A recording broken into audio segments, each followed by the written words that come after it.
भारतीय नौसेना से रिटायर्ड 8 अफसरों को कतर ने मौत की सजा सुनाई गई है। Handed out death sentences to 8 former Indian Navy officers. Captain Navtej Singh Gill, Captain Birendra Kumar Verma, Captain Saurabh Vashisht, Commodore Amit Nagpal, Commodore Purnendu Tiwari, Commodore Suganakar Pakala, Commodore Sanjeev Gupta, and Sailor Rajesh. Crime unknown, charges unknown. But today we learned the verdict. Ex-naval officers or the veterans be convicted for the rarest of the rarest case, which is the death sentence. I ask myself this a legal question, and this is the biggest lacuna of law.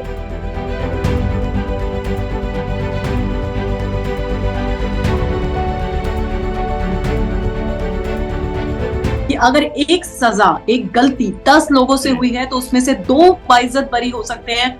मैं तो कहूँगा पहले आपको ये बताइए कि आपने Omani owner था वो इसलिए छोड़ा कि वो आपका नेबरिंग कंट्री है या आपके उधर यूएई के आसपास है, तो आपने उसको क्यों छोड़ा?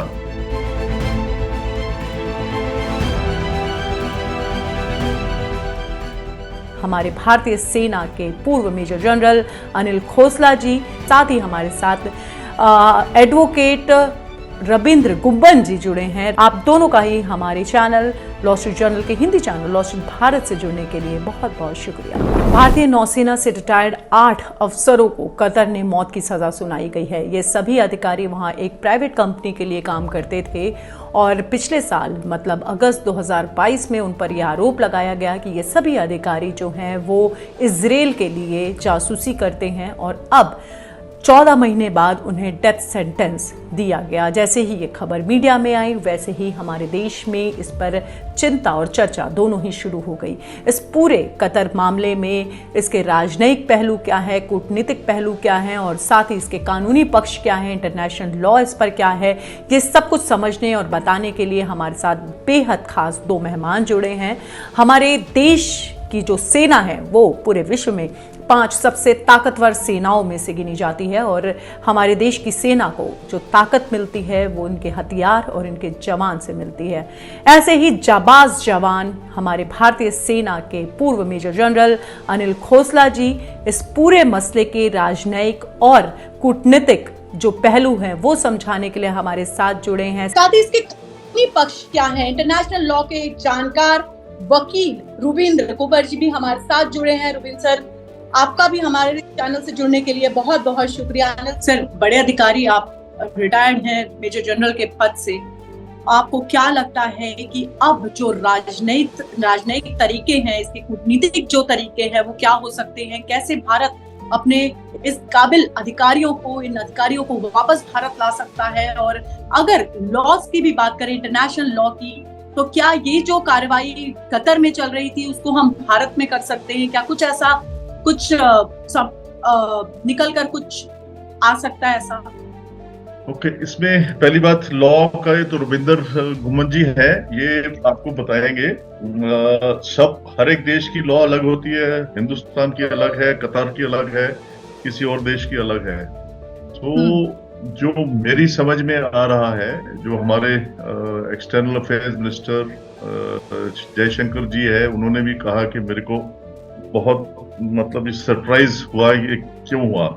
इसका मतलब ये नहीं है कि गवर्नमेंट को पता नहीं, गवर्नमेंट को जरूर पता होगा और वो अपने लेवल पे ये कार्रवाई जो हमारे को नहीं पता है जरूर कर रहे होंगे। मैं ये मान ही नहीं सकता कि चाहे वो नेवल अधिकारी, अभी डिफेंस के अधिकारी हैं, कोई भी सिटीजन इंडिया का हो, तो भारतीय गवर्नमेंट जरूर कुछ ना कुछ अपने लेवल पे कर रही होगी जो हमें नहीं पता है।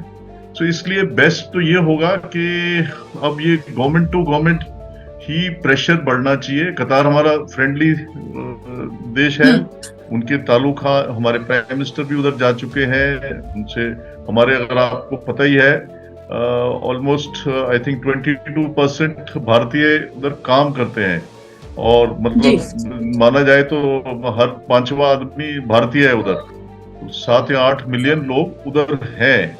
तो ये एक पब्लिक प्रेशर भी बढ़ना चाहिए और गवर्नमेंट लेवल पे जरूर हो रहा होगा। हो सकता है कुछ चीजें वो नहीं पब्लिक डोमेन में लाना चाह रहे हो, तो हमारे को उनके ऊपर विश्वास, गवर्नमेंट पे भी विश्वास रहना चाहिए। और दूसरा, मैं चाहूंगा आपके माध्यम से, मीडिया के माध्यम से, पब्लिक प्रेशर बढ़ना चाहिए। ये कोई ऐसी लॉ नहीं है कि आप एकदम ही क्या है आपको पता नहीं है और आपने डेथ पेनल्टी लगा दी, और ये फर्स्ट लेवल का कोर्ट है उनका, डिस्ट्रिक्ट लेवल जो कहते हैं हम। तो और जैसे आपने कहा 30 अगस्त लास्ट ईयर, पिछले साल ये हिरासत में लिया गया था, और सॉलिटरी सॉलिटरी कन्फाइनमेंट, उनको सबको अलग अलग अलग सेल्स में रखा गया। वो अभी जाके उनको बातचीत करने कंसुलर एसेस मिला है। तो ऐसा कौन सा, मुझे अभी समझ नहीं आ रही, अगर कतार का साइज देखें या ऐसी कौन सी उसके पड़ोसी है जो इनको इतनी डिफेंस सीक्रेट है जो किसी ने लीक आउट कर दी या नहीं कर दी, तो ये कुछ मतलब राष्ट्रीय सुरक्षा के मद्देनजर भी आपको लगता है कि इस तरीके की चीजें हो रही हैं? जी आप ये जी कहना जी चाहते हैं? जी जी जी। तो इसलिए हमारे साथ एडवोकेट रुबिंदर घुम्मन जी भी जुड़े हैं। मैं आज सर आपके पास वापस आऊंगी। रुबिंदर सर, सबसे बड़ा सवाल बतौर वकील आपसे तो यही रहेगा, और क्योंकि आप इंटरनेशनल लॉज के जानकार भी हैं, आप अच्छी समझ रखते हैं अंतरराष्ट्रीय लॉ के बारे में, क्या आपको लगता है अब कानूनी जो विकल्प है, राजनीतिक और कानूनी, मैं दोनों ही विकल्प की बात आपसे जानना चाहूंगी कि क्या विकल्प आपको अब इस केस में दिखता है? जी जी टॉकिंग लीगली नाउ, ये जो इल्जाम लगाया है एस्पेनॉज का, ये एस्पेनॉज का जो ये इल्जाम है, this offence and this allegation has been put forth by the government of Qatar. It is not by the government of India, right? So to accept it or not to accept it is within our domain. Now there are various principles of natural justice across the globe which have to be followed. Now, as General Anil Khosla has also pointed out, I think there was a flaw somewhere, there was a lacuna in the implementation of law. अगर आप इसमें देखा जाए, since the charges are not in public at large, so we actually do not know, right? But अगर हम इसमें देखा जाए, हमारे इसमें whatever is there in the media, so if I take a dig at that, first thing is that within the very 4 hearings are 8 veterans, mind you, who are senior citizens, who are senior officers of the Indian Navy, have been granted death sentence, and these are 3 are, I think, captain, 4 are commander, 1 is the decorated officer. So it cannot be made. It cannot be made in such a haphazard manner that within 4 hearings you grant a death sentence. There is certainly a lacuna of law in that. Second, if I'm not wrong, it was somewhere in October or in August 2022 at midnight. These people were taken. They were arrested and they were kept in solitary confinement.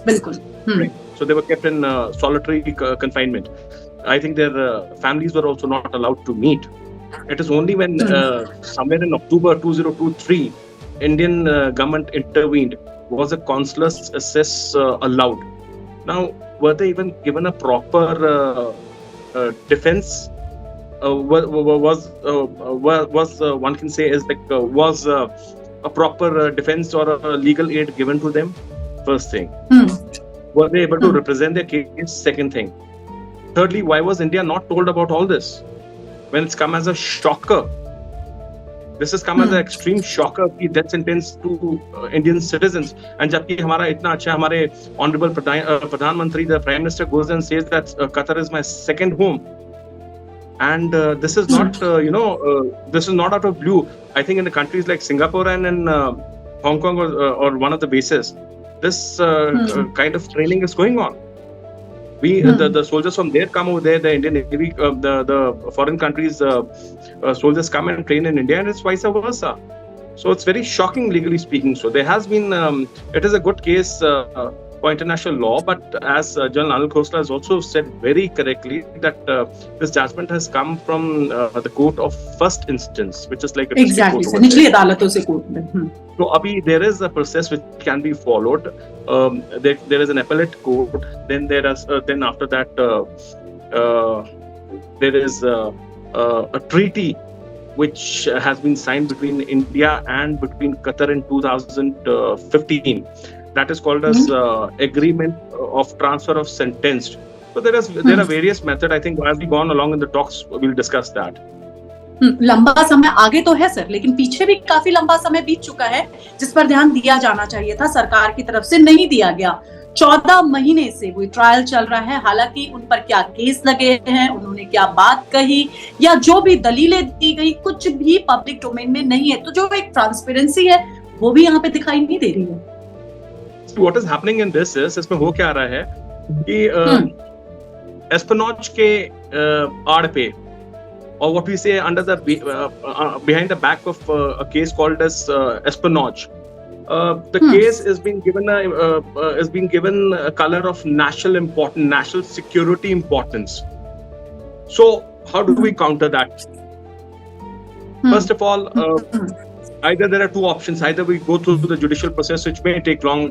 So I'm not a very good expert on the Middle East laws, but generally speaking, from international point of view, the cases do have their own lives and they do take a long time.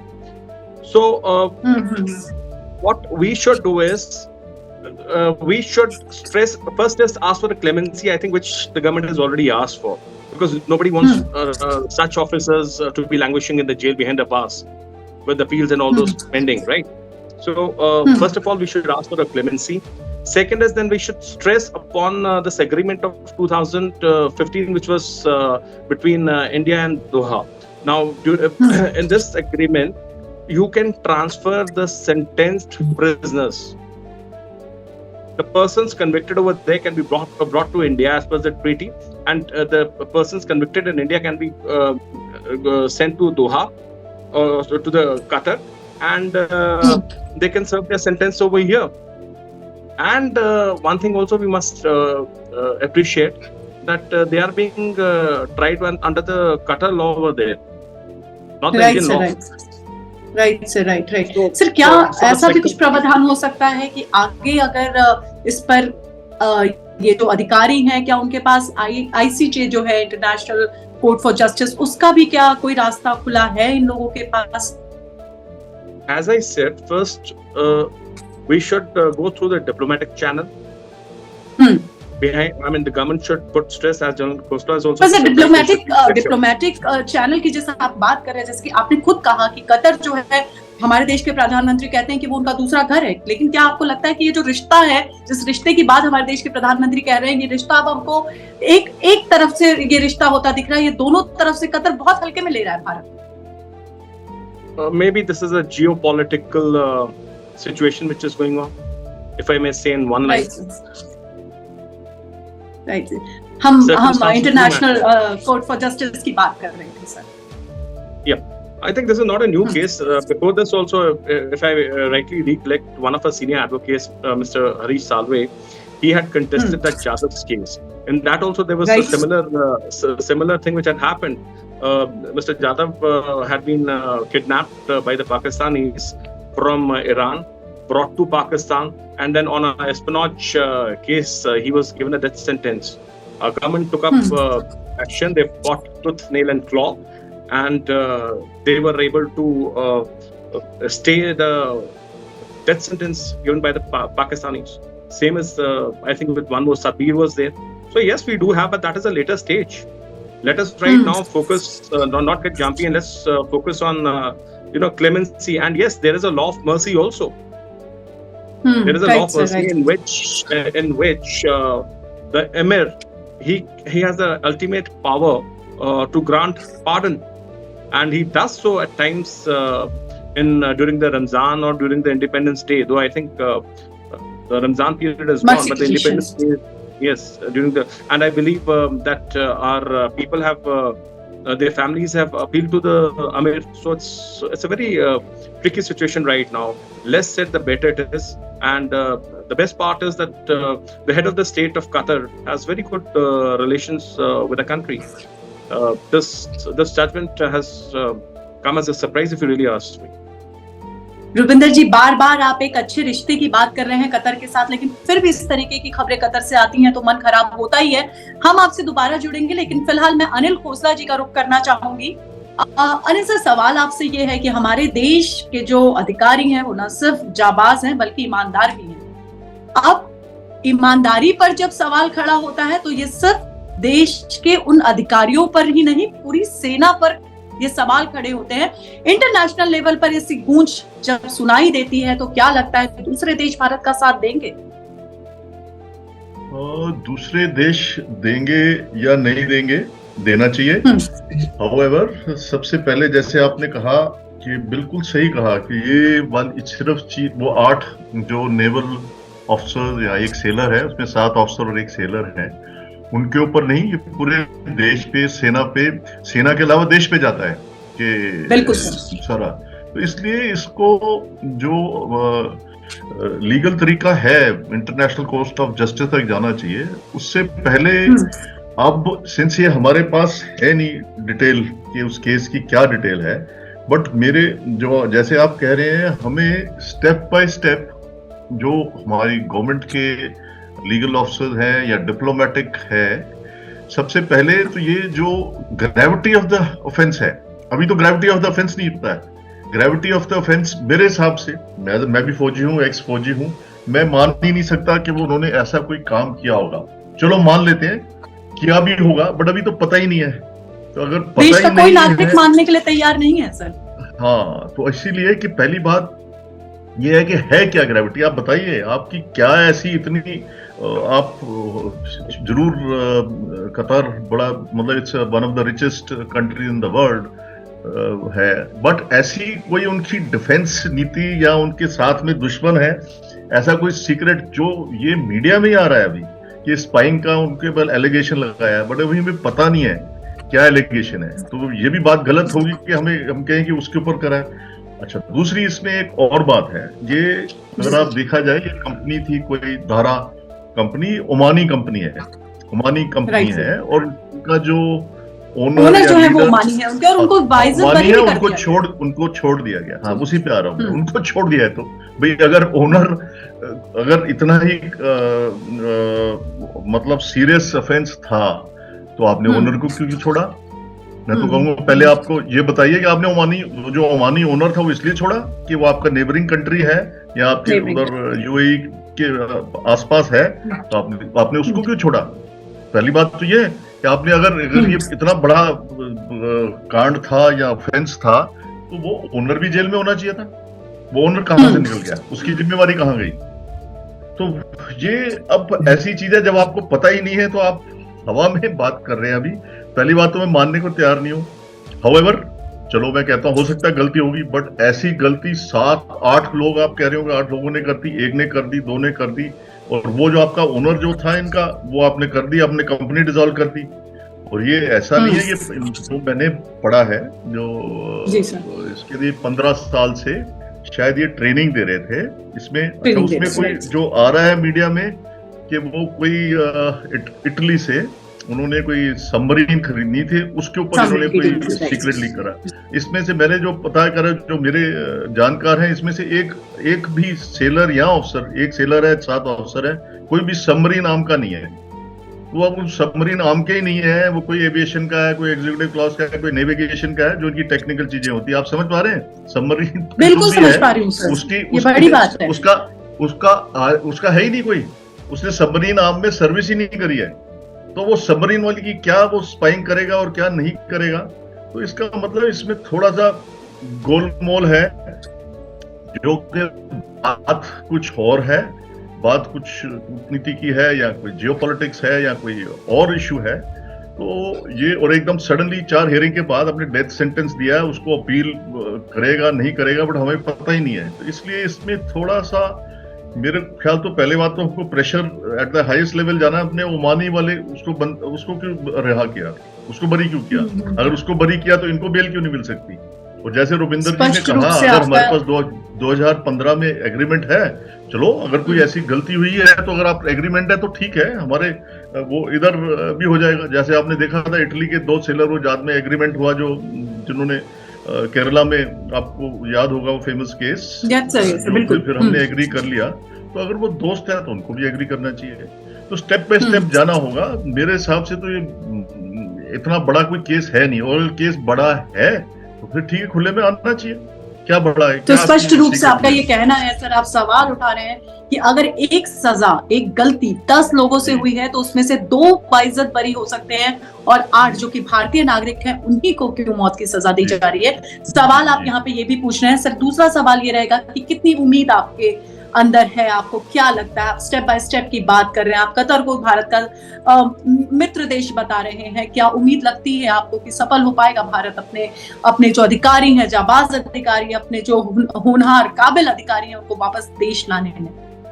बिल्कुल बिल्कुल मेरे को भरोसा है, और भरोसे के अलावा ये हमारे देश की इज्जत का सवाल भी है। ये ऐसे थोड़ा नहीं कि कोई हमारा, हम कहते हैं हिंदुस्तान बढ़ रहा है, 5वीं इकोनॉमी होगी, तो कतार के ऊपर भी प्रेशर इकोनॉमिकली भी डाला जा सकता है। ये सारी चीजें कहीं नहीं जा सकती, ये कुछ चीजें होती हैं, ये गवर्नमेंट टू गवर्नमेंट इसके ऊपर दबाव डाला जा सकता है। अगर आप इतने आपके लोग रह रहे हैं 8 मिलियन, तो वो आपकी देश की तरक्की के लिए रह रहे हैं, और इंफ्रास्ट्रक्चर बना रहे हैं, जो भी काम कर रहे हैं, तो एक तरह से आपको मदद कर रहा है भारतवासियों की तरफ से या किस तरह से, तो आपको प्रेशर तो डालना ही पड़ेगा।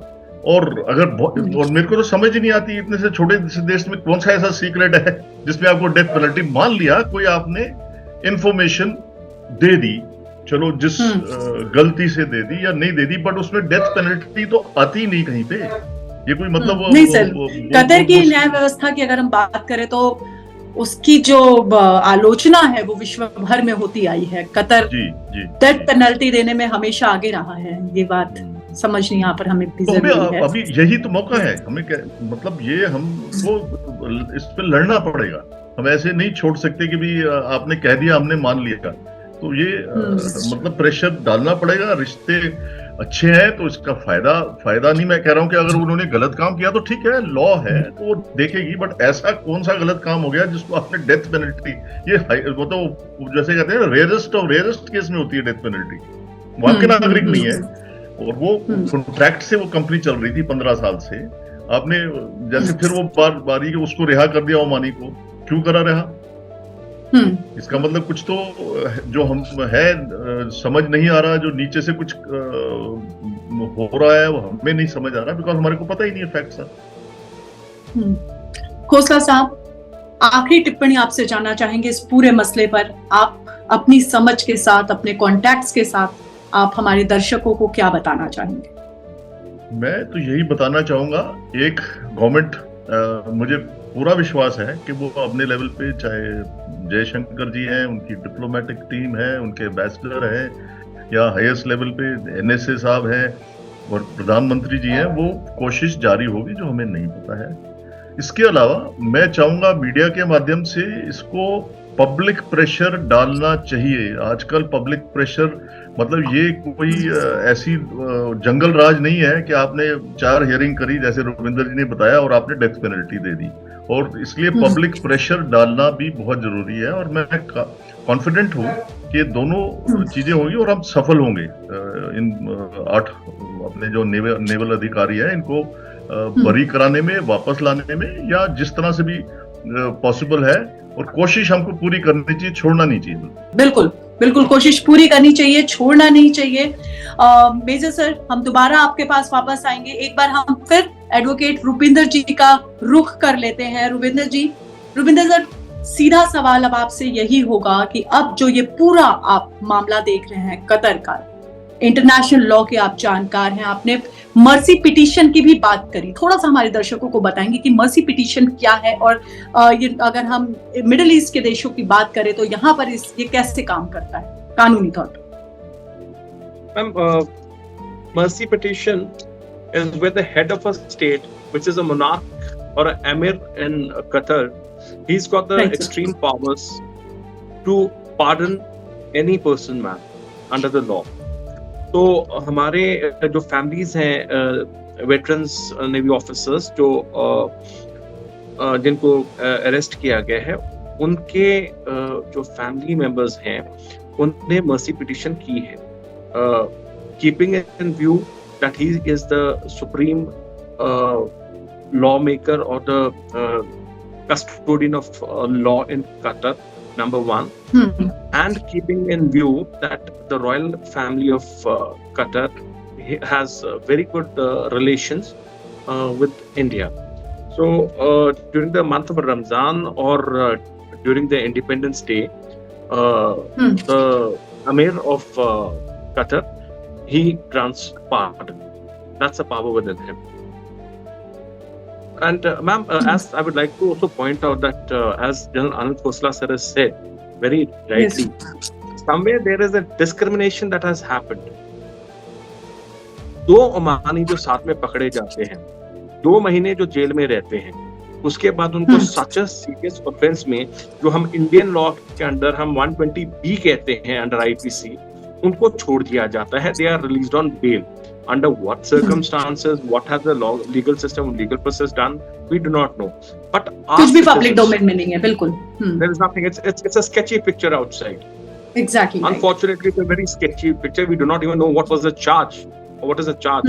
Is it a charge of espionage? And actually, was the prosecution over there able to bring home that very charge? Nothing, because we do not have a copy of the judgment. We do not have the evidence on which this conclusion was relied upon or brought home. So unfortunately, it's a very unfortunate part, and certainly, I mean, in such a serious offence where a death penalty, as sir has rightly said, it's a rarest of the rarest case under Indian law or under any international law, if we say so, where 2 people have been acquitted. Now the chain over there itself breaks what we say in the criminal law. That very chain which has made this offence is breaking. Now that is breaking. How can our citizens, these 8 naval officers, ex-naval officers or the veterans, be convicted for the rarest of the rarest case, which is the death sentence? I ask myself this a legal question, and this is the biggest lacuna of law. Bharat वैसे चुप बैठेगा नहीं sir, Bharat चुप बैठेगा नहीं. बहुत देश काबिल वकील हमारे साथ हैं, हमारे देश के, जो कि इस मसले को भी इंटरनेशनल लॉ के तहत जो भी प्रावधान होंगे उसमें सुलझाने की पूरी कोशिश करेंगे. एक सवाल मैंने अनिल खोसला सर से भी पूछा, और आप क्योंकि वकील हैं, आप कानून के जानकार हैं, न्याय को बहुत अच्छे से समझते हैं आप. विश्व स्तर की अगर हम बात करें तो कतर के खासकर जो न्याय व्यवस्था है, जो उनकी न्याय प्रणाली है, उसकी आलोचना हर जगह होती है. डेथ पेनल्टी में खासकर अगर हम बात करें तो कतर काफी आगे है. इस पर आप क्या कहेंगे sir? Well, ma'am, there are various human rights covenants and conventions, and each country is a signatory to such covenants. But if a case is made out towards the national security, then I'm sure every country does have a right to defend its motherland. Rubin sir, आखिरी सवाल, जाते जाते मेरा आखिरी सवाल ये रहेगा, क्या लगता है भारत को इजराइल का सपोर्ट करने की सजा मिल रही है? The situations and circumstances are speaking for themselves. ये मानते हैं आप? यही सवाल लेकर The timing of the judgment is very nice. यही सवाल लेकर मैं अनिल खोसला सर से भी जुड़ना चाहूंगी. अनिल सर, सुन पा रहे हैं आप मुझे? जी जी सर, सवाल वही, क्या लगता है भारत को सजा मिल रही है इजराइल का सपोर्ट करने की? अब ये आप बिल्कुल, क्योंकि कतर में सर हमास के बड़े जो रहनुमा लोग हैं, मैं समझ रहा हूँ बिल्कुल. और वो उसके अलावा वो अभी जो हॉस्टेज सिचुएशन चल रही है उसमें भी मदद कर रहा है कि सीजफायर हो जाए और हॉस्टेज वापस आ जाए, इजराइल बंद कर दे. बिल्कुल ये कारण जरूर हो सकता है. ये पब्लिक डोमेन में नहीं आएगा तभी तो, मतलब अगर पता लगेगा कि ग्रेविटी क्या है, ग्रेविटी नहीं है, तो ये सारी चीजें बैकग्राउंड में है. बिल्कुल इसका असर हो सकता है, क्या शायद हुआ भी है, बिकॉज ये टाइमिंग इसका ऐसे है. अगर इतना सीरियस सेंटेंस था तो मेरे को पहली बात तो समझ नहीं आ रही है, जैसे आपने कहा 14 महीने से रखा हुआ है, अगर इतना ही सीरियस था तो आपने ये 14 महीने भी चलो मान लिया, बट ये उसी टाइम जो 7 अक्टूबर को हुआ है और ये अब 3-4 दिन पहले ये आ गया है.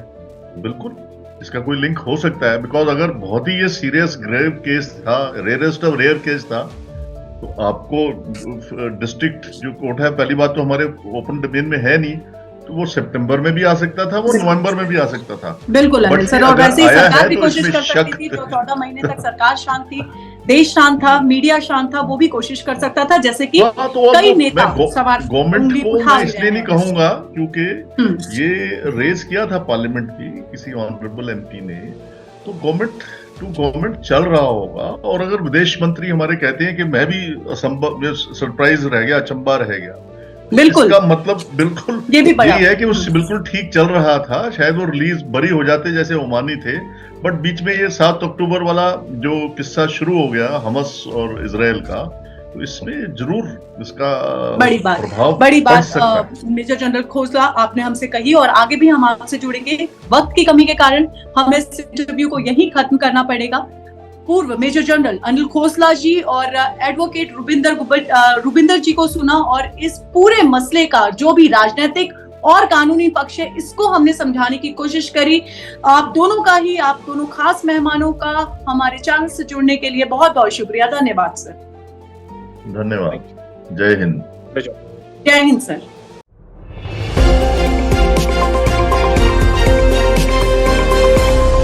लॉ स्ट्रीट भारत, राष्ट्र के हित में।